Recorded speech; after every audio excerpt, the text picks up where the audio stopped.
Kansas and Texas square off in a ranked matchup of two undefeated teams, and it's a different feeling for these two squads. I think when you looked at in the past, Kansas was that underdog team at the bottom of the Big 12 that found a way to comically beat Texas in a way that really devastated that fan base. But it's different now. Lance Leipold has done a great job of elevating this program, finding the way to turn them into winners. And now they face a Longhorns team that is on a mission to prove that Texas is back is no longer a joke. This will be a very different feeling for both sides. And this is going to be a really interesting matchup to see how far Kansas has come, but also to see how dominant the Longhorns could potentially be this year.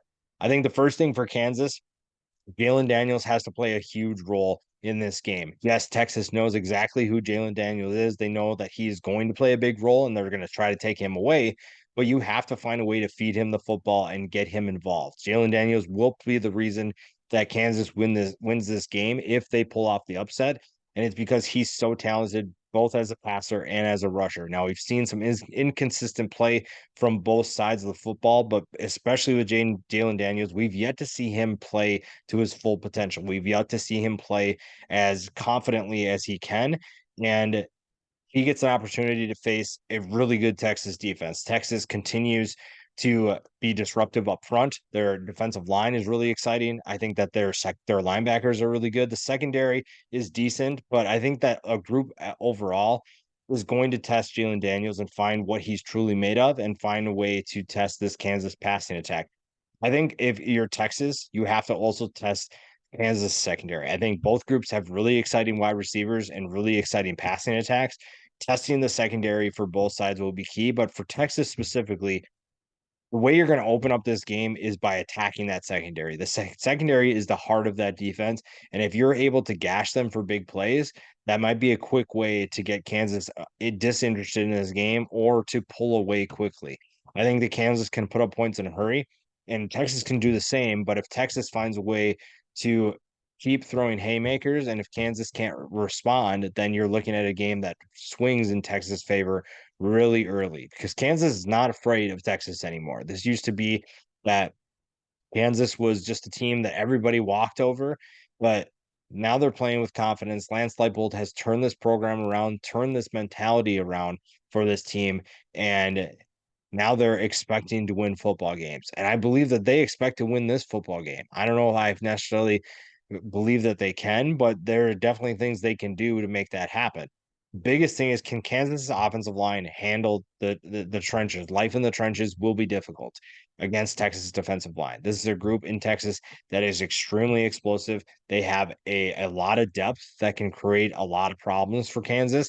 And if they're not able to handle that front seven, then you're in trouble. You're really in trouble. If you're not able to protect Jalen Daniels, yes, he can run. Yes, he's extremely athletic, extremely quick to be able to get out on the edge and pick up big yards.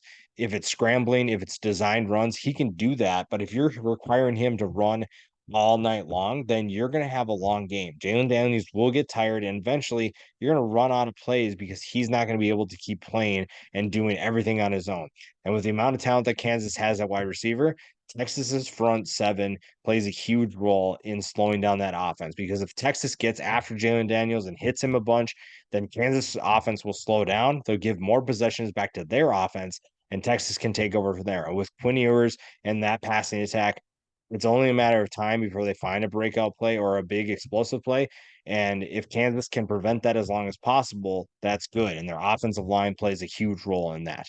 The other thing is that this is kind of new territory. Not necessarily that neither one of these teams have been here before, but this is kind of a new territory in the current playoff era. Kansas has never really been even competent in playoff era. I think they've been at times good, and obviously the games against Texas in the past where they pulled off upsets show that they can be good. But this is the first time you felt this confident about a Kansas team since Todd Reesing was in school.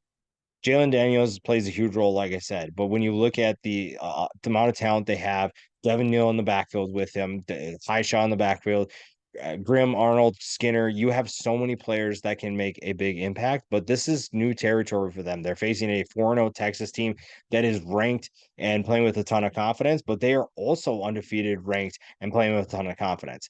Can they handle life as a a good team? Can they continue to compete? Because I think a lot of people expect Texas to win this game. It's just a matter of how long Kansas can hang around. And if they're able to do that, if they're able to stick around longer than expected, that'll be something you can build upon or even pull off an upset. Now, with Texas, last week said a lot about what this team could be in 2023. You look at in the past, Texas has struggled to put away a team like Baylor, a team that is not as talented as them. They took care of business last week. They made sure that nobody doubted them. There was no question about who was winning that game. And we saw exactly what could happen if Texas decides they mean business. And a lot of that starts with obviously with Quinn Ewers. Quinn Ewers plays a huge role in determining how good Texas can be. And so far, we've seen a lot of good things. We saw the game against Alabama, in which he had a huge game, finally unleashed some deep balls that looked really good. And he needs to continue doing that, especially against a Kansas team that has upset on its mind.